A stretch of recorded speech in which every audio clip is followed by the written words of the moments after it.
Hello and welcome to this session on building your support network. My name's Alison Fielding and I'm a dilated cardiomyopathy patient, one of our peer supporter volunteers, and I have the grand title of Vice President of the charity as well, which is a great honour. And I'm delighted to be in this session today, which I'm going to be talking to one of the cardiomyopathy trustees and a member of our clinical advisory group about some of the ways that you can build support and why it's important. So I'd like to introduce Tootie to give us a bit of background on herself and her role. Good morning, everybody. Welcome to our session. Again, I'm Tootie Bueser. I'm a inherited cardiac conditions nurse by background, but also I'm the incoming director for nursing for the Southeast Genomic Medicine Service Alliance. So that's the kind of body that looks after the testing and clinical services for inherited conditions in the Southeast region. I'm also doing a PhD on the care of patients and families affected by cardiomyopathies. Thank you for having me here. Great, thank you. Can we put our first poll up, please, whilst I carry on chatting to Tootie? Thank you. So what we'd like you to do, a first way of making a connection and seeing what links us together is perhaps if you could do this poll which talks about where you are in the world or in the UK and in the world. Now, to answer a poll, you do that, there's a little tab on your right hand screen. That's it, people are finding it and coming in, and it would just be interesting to know where people are as we're talking, and we can address our comments to things that might be available in different regions. Great. So if you're from the rest of the world, Europe or Americas, then it would be great if you could put a comment in to say whereabouts you are. And if you're in the UK, I know particularly people who live in Yorkshire are very proud of that fact. So you might like to put something in the comments to let people know where you are as well. So thank you for people doing that. So at the moment, it's I can see a screen, so I can see that we've got quite a lot of people from England on the poll, but we do have people from Scotland and Wales as well. So we've given you a few minutes to do that. So whilst other people are joining us and doing that, I'd just like to talk to Tootie a bit. So you know, you've explained what some of your sort of like work roles are, and you said at the end that you've done some research, a PhD as well. And, you know, sometimes people think, oh, peer support or support networks is a bit of a fluffy thing and it doesn't make a difference to people. But I think if you tell us about your research, because I think actually there's, you know, increasing evidence of how important it is. Yes, definitely. So I've been looking at families and patients who are affected by a variety of inherited cardiac conditions, and looking through the lens of a theory called self-determination theory. And according to that, we've got three basic psychological needs, which is competence, autonomy or sense of choice, and of course, relatedness, which is about building our networks and having these deep sort of meaningful relationships with others. And if these three sort of basic psychological needs are met, then you're looking at optimum coping, optimum motivation to get through this sort of the optimum health. And so it really is becoming more apparent that the more you have connections and support, the better you will probably cope and adjust to any new status in terms of your health. And so particularly in cardiomyopathies, the patients that and families that I interviewed, they valued having networks multifactorial in terms of their social network, not just family, but others, which I think will come about today and we'll talk about in more detail. So that's really important to start building those networks early on to promote maximum coping and adjustment. Thank you. Please, can we have the poll results up for the first poll? It just takes them a little while to load those up on the screen. There you go. So as you said, it's people in England are making up the majority of people, as we don't necessarily expect them all to be from England, but we expect them to be from England, Scotland and Wales. Hopefully we'll get people from Northern Ireland watching this, perhaps on one of the catch-up sessions, because the live session conflicts with a session which quite a few people will want to be in live as well. So we welcome all of you. We particularly welcome our percentages that are coming from the Americas and the rest of the world, particularly if you're up very late at night. We'll do our best to keep you awake in this session.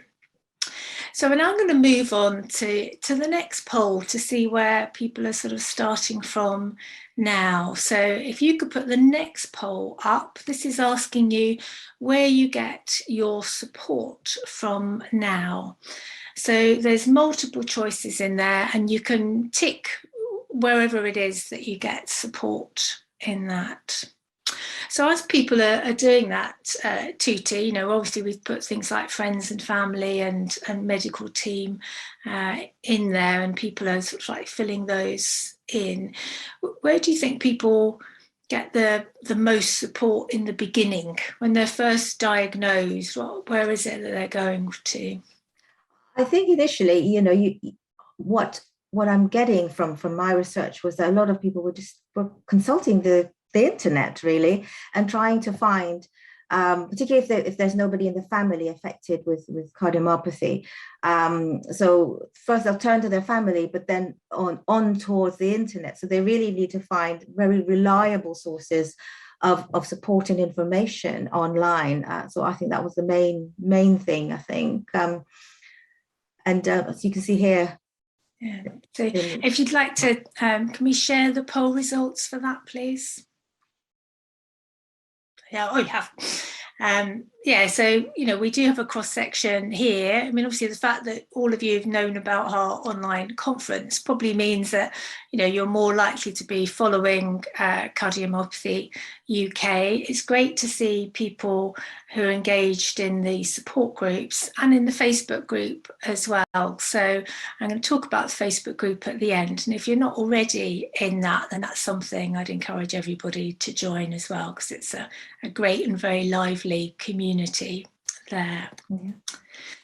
So what do we mean by a support group then? If we can go back to my presentation, thank you. So, it's obviously like your family, it can be your friends, it may or sadly may not be your colleagues, and we'll talk a little bit about that as well. It certainly should be your medical team, and we'll talk about how you can engage well with that team as well. Charity is here to help you. I'll recap some of the ways that we can do that, and then very much other people affected by cardiomyopathy, what we call peer support community, is really important as well. I've put that the slide, the picture in here as an example of something that somebody posted on our Facebook group. And I think one of the things that we have as peer supporters is an empathy and a shared humour about things and what life is like. And certainly we will need a bit of light relief sometimes, I think, in this world. So thinking about the medical teams first. So Tootie, who would you expect to be in the sort of like the medical support network for a patient? And when I talk about patients, also thinking about the family as well, any partners or, related members of the family. Yeah, I guess the main person you would usually be in touch with would be your GP, your consultant, your cardiology consultant. And of course, the one member of the team who really should make the most of in terms of as a network is your inherited cardiac conditions nurse or your cardiomyopathy nurse, because they tend to oversee your care from end to end and have a view of, hopefully, of what's going on. And so they can be a central point of communication for you, particularly if you're trying to reach your doctor, your consultant's trying to look at tests and get some feedback. I think they really try and get that contact and get their number and email, because I think that they can be a very good source of support in terms of the medical team. Great. So, particularly at the moment with COVID and actually being able to contact people becoming more difficult. So your advice would be, hopefully, that people have got a heart failure specialist nurse or an inherited clinic specialist nurse to try and go through them. I mean, I would also say that we have nurses on our cardiomyopathy helpline who are always there to help people. Sometimes it's difficult because obviously we don't have access to all of your medical records, but certainly it's a good place to talk to if you're a bit concerned about your position. So one of the things that you can do, we're going to try and make this session interactive, is if you'd like to type any comments in the chat of what you found the benefits and any challenges you've had in getting support from your medical network at the moment, and then we'll look at some of these later. So, thank you. So I'm looking at some of the questions that I've got submitted to me as well, and I can answer some of these as we go through. So somebody said, it's not easy to get hold of or get a response from your medical team. How can you get around this issue? I think just some of the things that I've done on that is, as well as having the details of the heart failure nurses, if they're in place, it's also actually using other channels. So sometimes I will ring the medical secretary of the consultant that I'm under and actually ask for their support in getting a question asked or feedback through to me. And I use that judiciously. I don't use it the week after I've seen somebody, but if I'm waiting for a letter or it's something, some action needs to happen on it, for instance, if I've been recommended that my medication needs to change and the GP needs to know about that, then talking to them can sometimes both bring your query higher up the queue in terms of, what is now very large workloads that consultants and their teams are dealing with. So I think that can help. And then I think and certainly your GPs can make queries on your behalf as well.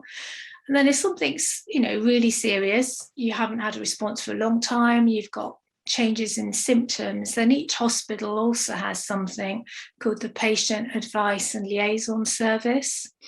And you can get to them by ringing the switchboard of a hospital, or their website will have details of it. And this is a team of people whose job is to try and address any particular problems in the hospital and help patients to navigate through the system. So if I've only ever used it once, which is quite a serious thing, but I certainly found that once that team were involved in my care, that I actually got a response from the consultancy team very quickly. So they are very efficient at unblocking things as well. Have you got any other comments on that, Tootie? I think from the start, when you have your consultation, and your introductions to your medical team, maybe try and get a sense of, or say if I have any questions, who do I specifically go to? Because then you've got a point person to really approach, and they when the team has got that organized pretty well, and they tell you a name or an email, usually that is always monitored, and you will get a response. So I think maybe asking that from the start. So when you're actually there with a question at home. You know, you're not scrambling around thinking about who do I contact. You've got that point person identified from the start. Yeah, that's great advice. Thank you. So moving on to family and friends support. Now, this is an area where some people feel they get great support from their family and friends, and you know, in other areas there's problem on, you know, on different areas. So I was just thinking about some of the, I'm one of the moderators on our Facebook group, so have the pleasure of reading 63,000 comments a year. And, you know, very often that's about, you know, that my family don't understand this, you know, or my friends have sort of left me behind on things, which I know is really difficult for people to deal with. So looking at the family side first, is there any advice anybody in this group would like to give to other people on what the benefits are of sharing with the family? And you can put your comments in the chat session. It would be great if we could have you all on speaker, but it might be a tad difficult to manage. But so sorry that you need to write them down, but it would be, I think, useful for people to find out how you've actually found that. Yeah, so I think those practical examples of communication really are helpful. Sometimes you just don't know where to start. Really good to share. Yeah, so, I mean, I think in my family, it took me, after I was diagnosed, you know, and then I was diagnosed 10 years ago, and the thought then was, oh, it's dilated cardiomyopathy, you probably had a virus, you know, and it took a long time. I only got results of genetic testing last year.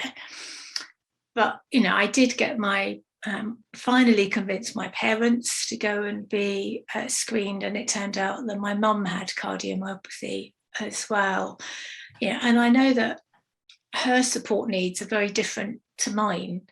And I think understanding what it is that people in the family might want to know is quite important as well. So although I gave her the booklets, it was much more about me just giving particular information to her as the things that I thought were important, and supporting her in accessing the care that she needed in order to, you know, make sure she had new heart failure medication and things like that. So I think that's important. And I think, you know, I have a brother and nieces and nephews that I've been very concerned about in terms of how I told them information about their possible risk of cardiomyopathy. And I think that's, you know, you think I'd be an expert on it. I've been to so many medical conferences and spoken to many agents, and it's still difficult, I think, for them to actually take that in. You know, some members of the family are probably over frightened when they've got a low risk. Others who I would just love to go and get screened don't. So what I've done for my own peace of mind is actually, you know, I've got a letter from my hospital team which explains what my gene mutation is. I copied that, took it to a family dinner, and I just gave it to people quietly. So, and I just said, get in touch with me if you want to discuss this forward. But it's really important that you understand what the symptoms of cardiomyopathy are. So if you recognise that in yourself or your children, that you actually seek medical advice quickly. But, you know, it does still worry me that they haven't all been screened, of the people who I think should be as well. So I'm just going to keep looking, see if I can't see the, just that, you know, I can't see the comments. I can see some questions that come through. Oh, here you go. So there's now some through. Yeah, so somebody's saying that you bore your family. That may or may not be true. I'm sure they're, you know, that they're interested about it. I think sometimes you need to recognise that, you know, that family are, they're frightened for themselves. they might be frightened about losing you and not want to talk about it. They might be, a bit angry that their lifestyle has been changed as well, and what they thought you would do as a couple or as a family might change going forward. So I think that has to be recognised. But I would say, if you're not feeling good, then still don't bottle it all up. It's still important that your family understand how you're feeling. And if it's something that you can't talk to them about, then there are other sources of support and places, that might be a better fit for you as well, that we'll go on to talk about as well. Now, what about friends? So in my personal experience, one of the things that happened to me is there were friends that, I did certain things with. And once I had cardiomyopathy, I was very tired in the evenings. I certainly didn't want to go out on big drinking festivals. The thought of going to, a proper festival. I was impressed in one of the other sessions that somebody said he was going to heavy rock concerts and festivals, and that hard metal fans are great at emotional support, which was good to know. But I would just worry about, the loos when you're on diuretics and things. So I think your lifestyles can move apart. Particularly, I had friends at work that were a big part of my social circle, and I stopped working because of my cardiomyopathy, and so I lost a big group of friends. So I had to be put more effort into finding new people, so that I didn't just sit at home and didn't have people to talk to. And I think some of you may know I have a cancer diagnosis as well as cardiomyopathy, and it's really true that your true friends step up and your acquaintances step back. And I think you just need to recognise that and just embrace the people who are really good to support you. And what I found helpful is actually some of the cardiomyopathy resources. So we have things on understanding cardiomyopathy in plain language. There's a video or a couple of short videos, and I share those on my own personal Facebook feeds sometimes, so that people just understand what the symptoms are. And I make those sort of like a public feed, so that they can share them with other people in the hope of raising awareness. And then, if they have somebody else with similar symptoms, that they actually can refer them onto the charity. And that's been helpful as well. I actually, because I talk about cardiomyopathy a lot, I never hide that I've got it.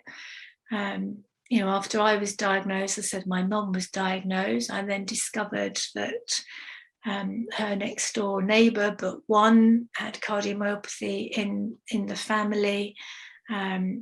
Another neighbour has Fabry's disease, which is also an inherited cardiac disease. And I've been able to speak to him about having a defibrillator, the experience of having cardiac arrest. So just talking about it, I think you'll find there's will be more people around who have it. They just don't generally talk about it. And a great example of that is I was at a Pilates class once I stopped running. I was looking for other things to do, joined a Pilates class, and whilst I was telling the teacher about my cardiomyopathy and how I had symptoms if I was doing, putting my head below my heart, and there'd be exercises I didn't want to do, one of the other people in the class heard me and said, my friend's got cardiomyopathy, do you want to meet her? And I met up with her. She talked to me about what having an ICD was like. She pulled down her top and said, look, that's my scar, it's nothing, is it? She even said, do you want to feel under the skin? So she took away, I was just so surprised at how good it looked. So it took away one of my worries. So I would say talk generally because that's quite useful to do as well. Yeah. Okay, I'm going to come back to some of the comments and things later on, but we'll move on now to look at what we might mean by peer support. So I describe that as support that's provided by being part of a community affected by the same condition, who can give support based on their lived experience. So it's not about these people necessarily being able to give you medical advice. And as a charity, you know, we certainly talk to our peer supporters about not giving medical advice for which they're not qualified. But what they can do is provide reassurance to people. They can talk to you perhaps about what the local setup is, how you might contact people. I was just in the session on resilience and living with a long-term condition, where you know, two of our supporters were talking about, you know, how they manage their lives, about how they pace themselves and where they get support from. So I think that's a really useful thing that other patients can do, probably, you know, better than the medical profession, because we have 24 hours a day experience of dealing with it, rather than, you know, the couple of hours that your GP may have had training on cardiomyopathy. So I think it's really valuable. And I think it's valuable for families and partners equally to patients, both to understand and ask questions about, you know, some of the issues and symptoms that people are having, and having help in finding their way to the right information. I mean, a lot of what I do on the Cardiomyopathy Facebook group is just helping people find the information on our website. You know, it's not me providing that detailed information, and that's something that anybody who's part of our Facebook community can do.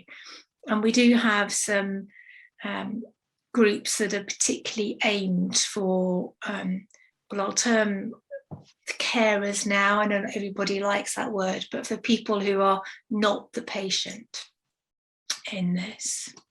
Mm-hmm. So just to go through some of the things which Cardiomyopathy UK provide. So I think, as was said in the resilience session, not everybody wants to go to a support group and talk about things with other people, and we certainly understand that. So we have a one-to-one service, so you can ring the helpline and talk to a nurse if it's a medical inquiry that you've got.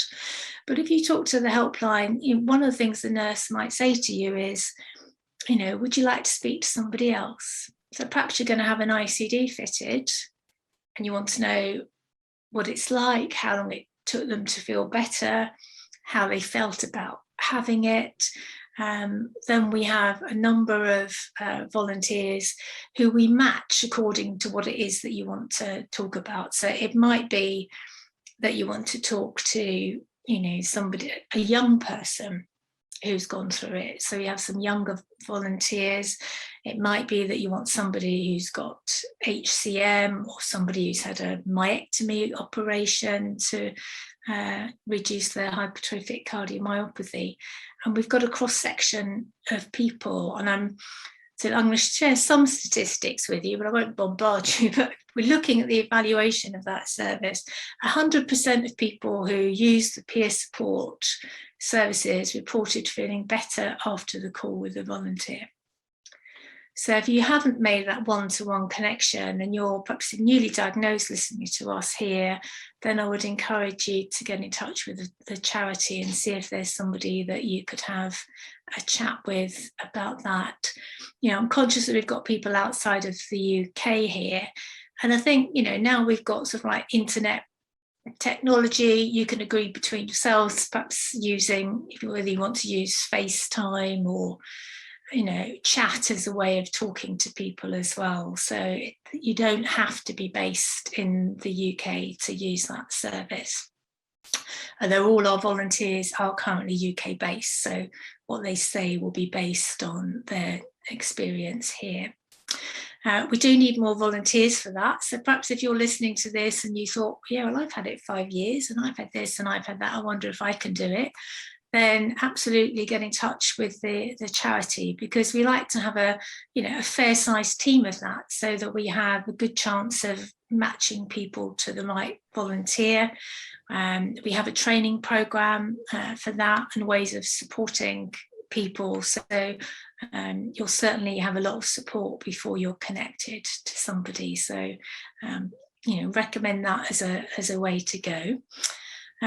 Or it might be that you're quite happy in groups. You're here, you can see us on a video technology, and you'd like to have a chat. Now, one of the few good things to happen from the pandemic was that the charity actually accelerated our move to digital support groups. So we now have 37 online support groups. Some are organised by a geographical area and some are organised by subject. Now again, 100% of people who replied to our survey on that said that they would recommend them to other people, and it left them feeling more informed and less anxious afterwards. So a list of all of the different types of group is always put up on our website and our social media. Christy, who manages the peer support service, actually puts that up every month with all of them. And the types of sort of subject matters are, one for people with advanced heart failure, different ones for different types of cardiomyopathy. And that's been particularly great for people with less common ones, like, restrictive cardiomyopathy or Takotsubo, where if you went to a geographical group in the past, there may only be one or two or even nobody in your area that's got it as well. So that's been really good at helping those people to connect as well. So if you've done that, it would be great to hear some of your comments. Put those into the chat session as well of how that's worked. I don't know whether we've got anybody online here who's come to our coffee and chat session. So this was set up during COVID, when we recognised that a lot of people were being told to shield and had anxiety, perhaps weren't working from home if they had a job that required them to be in a physical location. So this meets every Friday and occasional evenings as well. And it's just an informal social group. So sometimes people will talk about cardiomyopathy, but other times they talk about, let's just say, bizarre things. There's a reason why I have a bottle of Henderson's sauce in my cupboard now, which is somebody in Yorkshire telling me that you absolutely had to have that in your house. People talk about how they feel, but there's lots of laughter in that group as well. So if you need a boost, then that group is still carrying on, and it has sort of like volunteer people running it. And that happens, as I said, it happens every week, sometimes twice a week. We started our support with face-to-face support. I would just say keep an eye on announcements for that. It's likely, and we're hopeful that some face-to-face meetings will start again next year, but I don't have any dates for that. So just keep an eye on announcements. My personal view is online groups are great, but very often it's the time when you're having coffee at a face-to-face meeting where you might meet somebody, and the joy of meeting somebody face-to-face who you've only seen online is great as well, because you often feel a real friendship bond with people who you've seen on a screen for a long time. And then our Facebook community. So I'm going to talk about some of the details for that. So we have our main Facebook group. We have a group for carers, I noticed one of the comments or questions before was about support for younger people, for teenagers. So we do have a young children and young people's panel, and that's for people who are aged between 14 and 25. And there's a Facebook community for them, but I would say if your child or young person is in that age group, get in touch directly with the charity.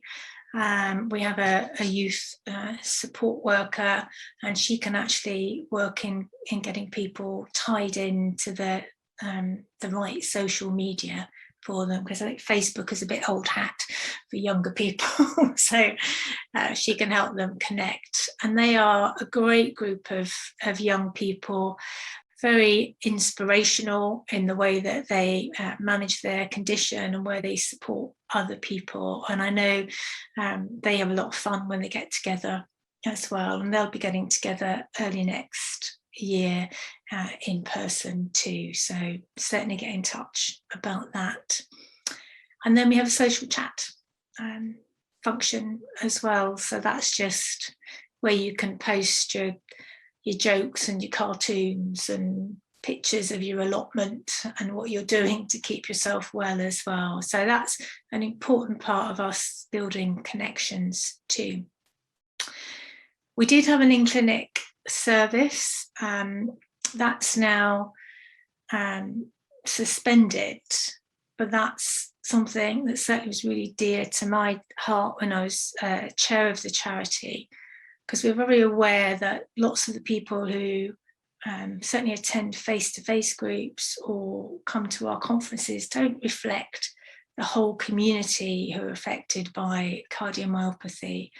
And the best way we can get out to people and make sure they know about us is actually being in the clinic when they're diagnosed or they go for their treatment. So we're hopeful that in time that will restart, but at the moment, as I'm sure you will understand, getting people outside of hospital staff into those clinics is not really possible for us to do. But next year that may be a way of you meeting and developing new contacts as well. So that's enough of me talking. I've just put some information up while we carry on talking, which was just about our Facebook group and some of the stats on it for those of you who aren't in it. So there's nearly 7,500 members, people with the condition and their family and friends. And it's really active. So very often you might have big groups, but people don't really look at it anymore. We can see who's posted or commented, and 5,000 of that group had actually, when I looked at my stats for last month, had actually posted or commented in 1 month. And obviously during the start of COVID, that was even higher. We had nearly everybody in the group engaging at different times. What's different about our group is that it's moderated by Cardiomyopathy UK trained volunteers and staff, and very importantly, it's also covered by our nurses Monday to Friday. So there are other cardiomyopathy Facebook groups out there. Not everybody has that medical oversight. So I think that's a special thing that we can offer to you as well. And you can ask publicly in the group or do private chats with the team there as well. Thank you. So it was difficult for me to look at two places at once. I'm just going to look at the comments here. Tootie, do you want to make any other comments about the things that I've said while I'm having a look through? Yes, I think it's great, Alison, that Cardiomyopathy UK has so many options for peer support, because what I found in my interviews with families affected by cardiomyopathies is that, you know, they like to dip their toe into peer support initially and then try and find out what suits them best or what clicks and what helps them, you know, get how they can get the most out of a group. So having a group where you can maybe just be silent in the background, kind of just seeing what it's like is good, and then they interact a lot more. Having face-to-face where you've got that sort of more interaction is great as well. And they've said that online, I think particularly for the younger people, they found that that's most the thing, and that's what they prefer. In terms of the age groups, what I found is that a lot of the younger people want to be within their age groups because they have their own concerns, like starting a family, you know, their sort of careers and things like that. It's just they've got different set of things they want to ask and want advice about. And then you've got maybe the older sort of group who have other concerns, but equally they also like to have a bit of a synergy, because of course people who've lived with cardiomyopathy for longer can actually show the younger generation, you know, how to live well with it and overcome a lot of the challenges that they experienced when they were in that age group. So I think having this range of access and formats really lends, you know, there's something for everyone. And I think that will just, you know, help have that access to support, and it needs to be early on in the diagnosis.